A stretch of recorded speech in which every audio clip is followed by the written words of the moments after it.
তাহলে সেই গুরুদেবের চরণ ধুলি সেই আয়নাতে লাগে।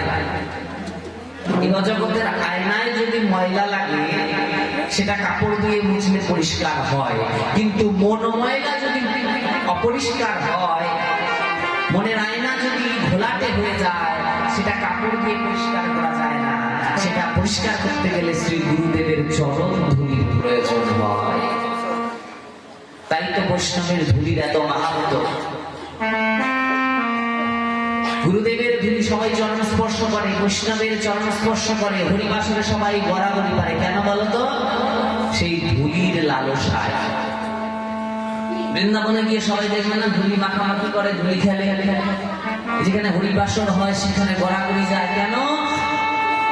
এই হরিবাসরে না জানি কোন বৈষ্ণব এমন এসেছে যার চরণ ধুলি পেলে আমার মন পরিষ্কার স্বচ্ছ নির্মল হয়ে যাবে।